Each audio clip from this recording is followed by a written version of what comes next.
Hey, it's Adam here, and you're watching The Culture Hack, where we're talking about how to create engaged workspaces that unlock the potential of your teams and drive your business forward in ways you've never seen. So stay tuned. Okay, welcome. Today I'm super excited to have Jeff Griffiths on the show with us. He is an expert in competency, and he actually helps businesses with things like engagement. He is the co-founder of Workforce Strategies International. And welcome, Jeff. I'm excited to have you. And thanks, Adam. It's great to be here. So first, tell us about Workforce Strategies. Well, we are a small but mighty management consulting company based in Calgary. Three co-founders, all with varying backgrounds, but we're really focused on helping industrial organizations get the most out of the people they have and find ways to get higher productivity and higher engagement, higher performance without necessarily adding any staff. Right. Okay. Well, that sounds perfect. So when you're in there with companies and you're talking about high performance, engagement is a big part of that. So what does that mean to you? We see engagement. It's reflected in it really equates to motivation, right? And so an engaged employee is an employee that is focused, engaged, trying to do their best work, trying to find ways to do their work better, giving what they can and what they have to the employer during the time that they're at work. And, we hear all about this quiet quitting phenomenon, right? And quiet quitting, doing what you're supposed to do, what you're actually getting paid to do is if that's actually okay. It's the people that are retired on the job that we don't want, right? That are showing up. So how do you get people to motivate? How do you get people to want to do things? How do you get them engaged so that they feel like what they're doing matters, what they're, and they're using their skills in ways that matter to them and to their employer. And so we look at ways to do that. And we try to do it internally within our own organization as well. You got to practice what you preach. Absolutely. Right. Sometimes that's even harder. Right.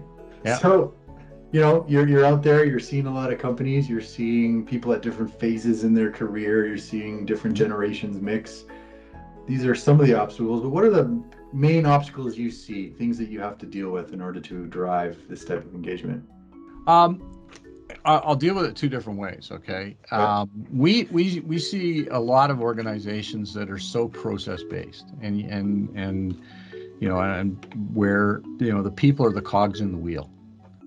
And unfortunately, organizations aren't machines, they're organic, right? And no one is a cog in the wheel and no one is their job description. But by forcing a, process over people, people disengage because they're not being encouraged to grow and they don't actually have to think anymore. And in a world where most people are knowledge workers, there aren't very many people who don't need to think on the job anymore. It's very demotivating to put people who have brains into a position where they don't need to think. So that's the biggest obstacle. And we hire, looking at the young worker, everybody always gets down on the young workers, right? But we hire them because because they're really bright. We hire them because they've got, they've gone to the best schools, they have the best educations and everything else. They got brains the size of a small planet. And then we tell them, go sit in the corner and, do things just this way and don't use your head for the next 2 or 3 years until you've earned the right to speak up and use your head. It takes a worker in that kind of a position about 16 seconds to figure out that, okay, I can just check out. Right. And we've lost them. And on the other side of it, we found is if you look at, and the data from Gallup, if you're familiar with the Q12 studies that Gallup does all the time, Gallup's data, they did a cross-referencing study a few years ago where they referenced, age and education against engagement. And the interesting thing is the least engaged people are the young kids with the degrees for exactly the reasons that I've said. Okay. The most engaged people tend to be older workers who actually have to stretch and learn on the job and are given the opportunity and the support to do that. And that's what keeps them engaged, right? I always say, everybody we should all work like dogs. And people, what do you mean, work like a dog? No, let's think about it. Have you ever seen a dog work? right? Like I have a retriever, right? And it's not work. It's not work. Yeah. They're totally engaged, totally focused, using all of their skills and their natural talents, doing work that they were born to do. And the best reward is they get to come in and do it again tomorrow, right? We should all be that lucky. And so how do you create a working environment where everybody gets to work like a dog? Well, you focus on their strengths, you focus on the skills that they have, augmented by, whatever processes and mentoring or whatever you need to, and given the opportunity to work to strength. And by doing that and creating that kind of an environment, it's a different way of managing for sure, but it does create a opportunity where people are coming to work with their tails wagging and eager to do what they were born to do.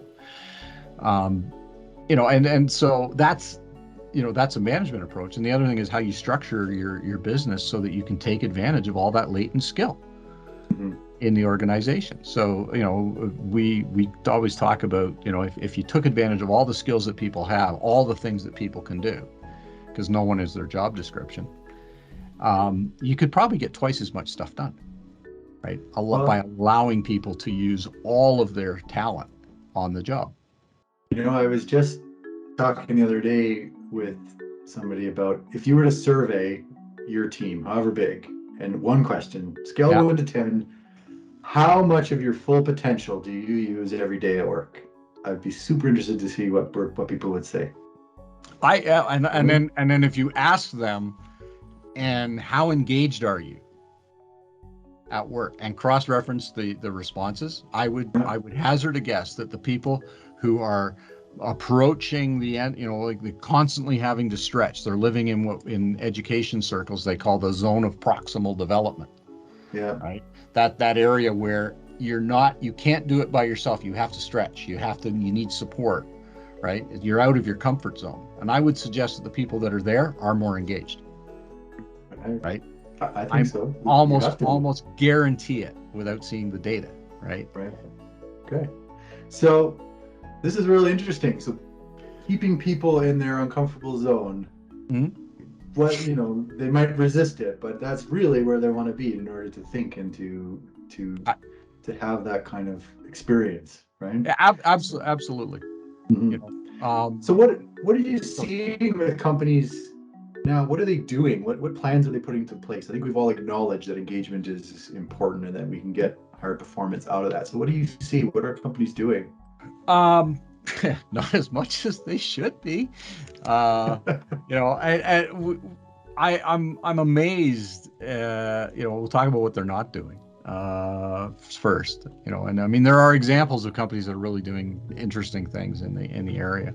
But I'm amazed at the number. I mean, the data and the science has been around since the 1950s around this. It's not new. It's older than I am, and that's so it's old, right? And so the data is there, the science is there, and yet so many companies, it suggests the vast majority of companies, still run off of a mid-20th century mindset in this machine paradigm. And the companies that aren't, what are they doing? They're analyzing and understanding not only work-related competencies, but all the other competencies. They have a focus at a managerial leadership level of building from strength and allowing people to build from strength. And how do you do that? You ask, right? You actually have to get engaged as a leader and know who your people are. You can't do this, in your office behind a closed door. You actually got to get out and talk to people. It is amazing to me how many times as a consultant, when we start asking people like, well, what would you fix? What do you like? What do you not like? And the first reaction is often a little bit dumbfounded. And then they say, nobody's ever asked me that. Yeah, right? Exactly. Right. And, so we see companies like there's one company we studied down in the US where, they basically say everybody should come to work every day and be a little bit uncomfortable. Everybody, top down, everybody, because no one has all the answers. And again, this is not a prevailing mindset, but their company philosophy is if you're 10 10 on 10 on your performance review, you're in the wrong job. And if you're happy being 10 on 10, you're in the wrong company. Right. And so people self-select who are uncomfortable working in that environment, who want to, stay in the in their comfort zone.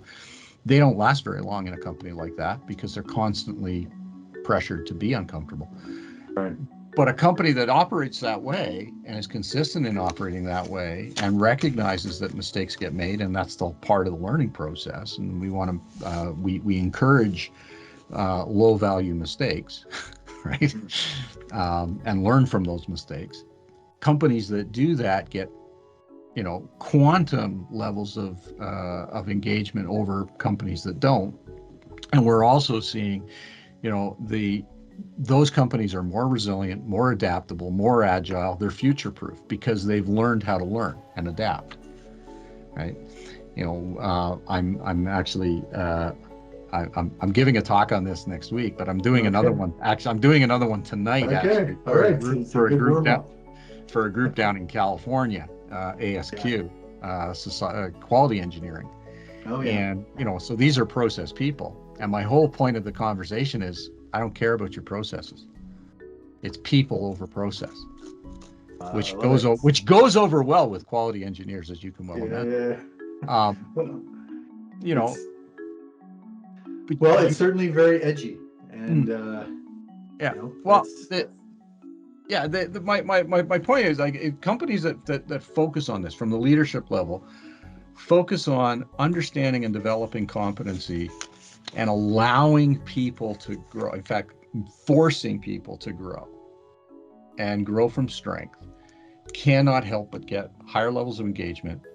Higher levels of engagement relate directly to lower costs, better safety records, higher quality, better productivity. I mean, all of your key metrics move in the right direction when you have workers who actually show up for work and care. And all the science points to how to make it happen, right? We see it more often in smaller companies. It's more common in the tech sector because they're used to dealing with constant change and ambiguity. We see it less often in entrepreneurial companies where the founder is the one with all the big ideas, right? Because no one else is allowed to have them. Gotcha. And so the hardest thing for an owner, a business owner, to do, and I struggle with this as well. You want to hire bright young people and let them outthink you, right? And that's scary when you're used to making all the decisions yourself. So as an entrepreneur, as a small business, surrendering and being vulnerable to the fact that I don't have all those answers, but I can surround myself with people who are better at this than I am and let them do their job and let them grow and thrive. Excuse me. That's critical. And so as a lot of it is mindset at the leadership level, more than anything else. I think it's mindset before skill set. Well, I think, you heard it here first, right? Work like a dog, future-proof your business, people for process, and your mindset. So thank you very much, Jeff. I really appreciate it.